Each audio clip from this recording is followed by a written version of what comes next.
पौधों में पोषण पढ़ चुके हैं। अब हम जंतुओं में पोषण पढ़ेंगे। जिस प्रकार से हम भोजन ग्रहण करते हैं उसी प्रकार से एक कोशिकीय जीव यानी कि सूक्ष्म जीव जैसे अमीबा, उसमें भी पोषण उसी प्रकार से पूरा होता है, परंतु भोजन के अंतर्ग्रहण की क्रिया हमसे फर्क होती है। यहाँ हम पढ़ने जा रहे हैं अमीबा में पोषण। अमीबा एक कोशिकीय जीव है, यूनिसेलुलर एनिमल। इसका पूरा शरीर एक ही कोशिका का बना होता है। जैसे ही अमीबा किसी खाद्य कण के संपर्क में आता है, वैसे ही इसकी ये अनियमित आकृति दो प्रकार के संरचनाएं उत्पन्न कर लेती है, जो कि एक कपनुमा आकार की है। ये खाद्य कण को चारों ओर से घेर लेती है। इन आकृतियों को हम कूटपाद या सूडोपोडिया कहते हैं। सूडो यानी झूठे, पोडिया मतलब पैर। ये झूठे पैर उत्पन्न होते हैं इस खाद्य कण को घेरने के लिए। ये कोशिका प्लाज्मा झिल्ली है। प्लाज्मा झिल्ली ऐसी एक वर्णात्मक पारगम्य झिल्ली होती है जिससे ये कण अंदर प्रवेश कर सकता है। ये खाद्य रिक्तिका के रूप में इस खाद्य कण को ग्रहण करता है और ये खाद्य कण अमीबा के शरीर के अंदर प्रवेश कर जाता है। इस प्रकार से भोजन का अंतर्ग्रहण अमीबा में पूरा होता है। पोषण क्रिया में अन्य प्रक्रम भी आते हैं। अंतर्ग्रहण के बाद इस खाद्य कण का इसी जीव द्रव्य के अंदर पाचन हो जाता है। पाचन के बाद इसका जो जरूरी पार्ट है वो अवशोषित हो जाता है और जो वेस्ट पार्ट है वो इसी पारगम्य झिल्ली से बाहर निकाल दिया जाता है और इस प्रकार से अमीबा में पोषण क्रिया संपूर्ण होती है। ये क्रिया एंडोसाइटोसिस कहलाती है। ये हुआ अमीबा में पोषण, यानी कि एक कोशिकीय जीव में किस प्रकार से पोषण होता है वो आपने इस डायग्राम के माध्यम से सीखा। अब हम पढ़ते हैं मनुष्य में पोषण। मनुष्य में पोषण और मनुष्य में पाचन, इन दोनों चीजों में जरा भी आप कंफ्यूज ना हो। ये केवल पाचन तंत्र का चित्र है। हम पढ़ने जा रहे हैं मनुष्य में पोषण। पोषण जो है वो एक लंबा प्रोसेस है और पाचन पोषण का एक पार्ट है। पोषण क्रिया में सबसे पहले होता है मुख गुहा में पाचन, यानी कि मुख गुहा में भोजन का अंतर्ग्रहण। किस प्रकार से भोजन ग्रहण किया जाता है? मनुष्य मुख गुहा के माध्यम से, यानी कि जो हमारा मुंह है वहां से हम भोजन ग्रहण करते हैं। सबसे पहला पॉइंट हुआ मुख गुहा में भोजन का अंतर्ग्रहण। सेकंड पार्ट है जो भोजन अंदर गया उस भोजन का पाचन हुआ। पाचन क्रिया एक लंबी प्रक्रिया है। इस पाचन क्रिया में पूरा पाचन तंत्र आप पढ़ेंगे। कभी भी कोई लॉन्ग क्वेश्चन मनुष्य में पोषण को डिस्क्राइब करने का नहीं आता है। या तो केवल पाचन तंत्र आपसे एक्सप्लेन कराया जाएगा या पोषण के पार्ट्स, यानी कि पोषण के कितने चरण होते हैं वो आपसे पूछा जाएगा। पाचन सेकंड पॉइंट है, यानी कि पोषण का दूसरा चरण है पाचन क्रिया। पाचन क्रिया बहुत सारे अंग हैं हमारे अंदर, उन सब में पूरी होती है।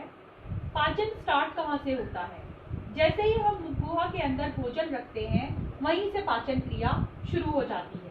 उसके बाद ये खाद्य नलिका है जिसे हम रसिका या इसोफेगस कहते हैं। यहाँ से ये हमारे स्टमक यानी अमाशय में पहुँचता है भोजन।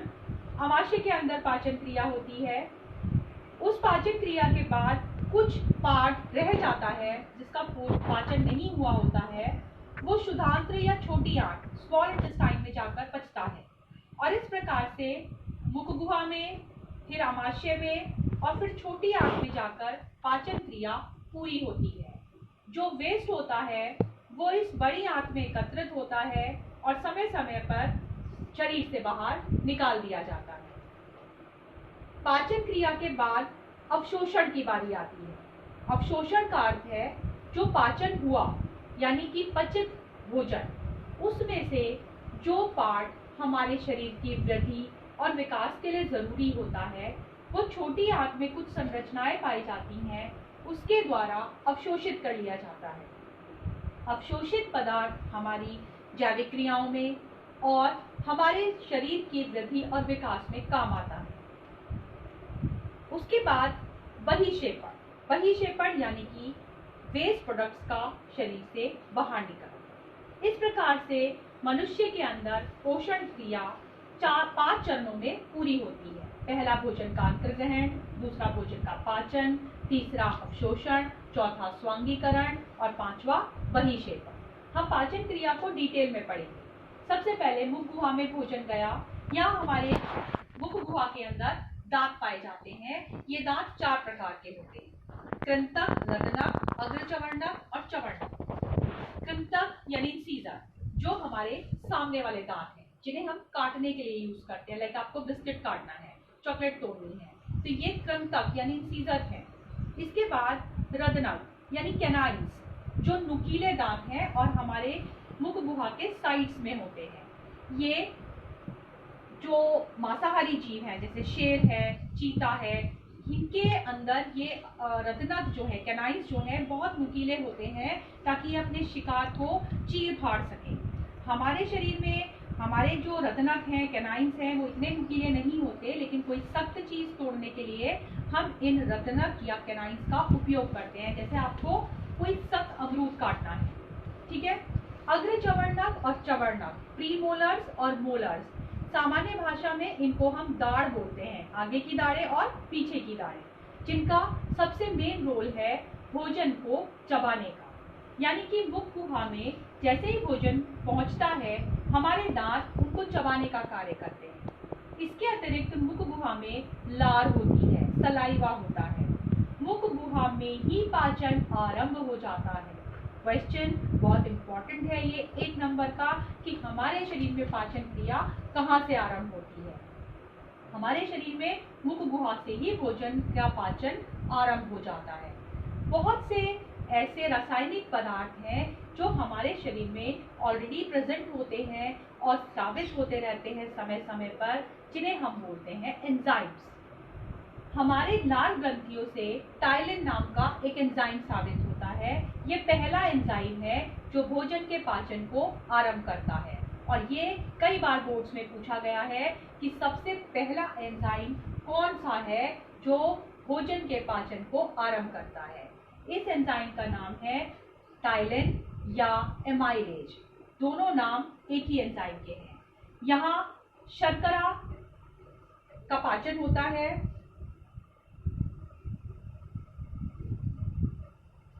जो स्टार्च हमने खाया है वो सिंपल शुगर यानी शर्करा में बदल जाता है। इसके बाद भोजन ग्रसिका से होता हुआ, यानी भोजन की नलिका से होता हुआ अमाशय में पहुंचता है। अमाशय में भोजन का फिर से पाचन होता है। यहाँ पाचन होने के लिए अमाशय का एक लगातार कार्य चलता रहता है। अमाशय लगातार क्रमाकुंचन गति करता है, यानी कि फैलता सिकुड़ता रहता है, जिससे भोजन इसके अंदर लगातार घूमता रहता है। और ये 2 प्रकार के एंजाइम्स ग्रहण करता है। ये हमारा पित्ताशय है, गॉल ब्लैडर, और ये है यकृत यानी लिवर। पित्ताशय से पित्तरस स्रावित होता है और उसमें भी एंजाइम्स मिलते हैं जो यहाँ उपस्थित भोजन का पाचन करते हैं। अग्नाशय से अग्नाशयी रस स्रावित होता है। ये अग्नाशय है, जो ये लीफ लाइक स्ट्रक्चर है। अग्नाशय यानी पैंक्रियास से अग्नाशयी रस स्रावित होता है और ये रस इस पर एक्ट करता है। यहाँ से भोजन छोटी आंत में पहुंचता है और ये अग्नाशयी रस में उपस्थित 3 तरह के एंजाइम लाइपेज, एमाइलेज और ट्रिप्सिन इस भोजन पर कार्य करते हैं। अमाशय के अंदर HCl अम्ल उपस्थित होता है। यह HCl अम्ल जो इसकी दीवारें हैं उसको क्षति ना हो उस पर कार्य करता है। भोजन में अगर कोई जीवाणु आ गया है तो उसको मार देता है और इस प्रकार से कार्य करता है और इस माध्यम को अम्लीय बना देता है।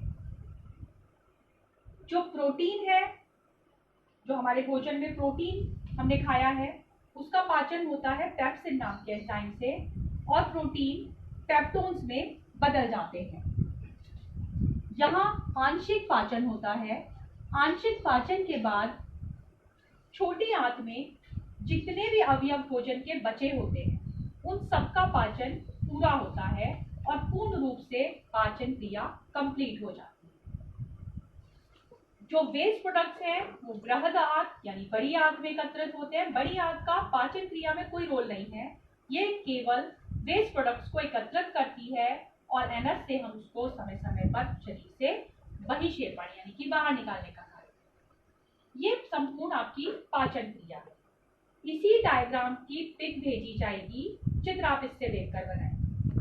इस वीडियो के बाद आपको इस पूरे चैप्टर के नहीं, जो फर्स्ट प्रोसेस आपने पढ़ा है पोषण, पहला प्रक्रम पोषण क्रिया न्यूट्रिशन, उसके 2 पार्ट्स आपने पढ़े। पहले पौधों में पोषण पढ़ा, फिर आपने अमीबा में पोषण और मनुष्य में पाचन क्रिया, ये सारा पढ़ा। ये सारे नोट्स आपको इन वीडियोस के बाद भेजे जाएंगे और मैं आशा करती हूँ कि ये वीडियोस भी आप पूरी देखेंगे, समझेंगे और आप अपने नोट्स भी कंप्लीट करेंगे। जो पहले फर्स्ट चैप्टर की मैंने आपको वीडियोस भेजी थी वो बहुत कम बच्चों ने देखी। मैं नहीं जानती क्या कारण है, लेकिन ऐसे करेंगे तो आप ही का नुकसान है। हम टीचर्स आपको मेहनत करके आपको वीडियोस भेज रहे हैं, नोट्स भेज रहे हैं, इसलिए कि आपका समय वेस्ट ना हो। आपके पास जो समय है उसको यूटिलाइज करिए, उसका अच्छा उपयोग करिए और अपनी पढ़ाई करिए। ईश्वर करे जल्दी सब कुछ ठीक हो और हम क्लास में मिल करके पढ़ाई कर सकें। आप लोग सब घर में रहें और स्वस्थ रहें।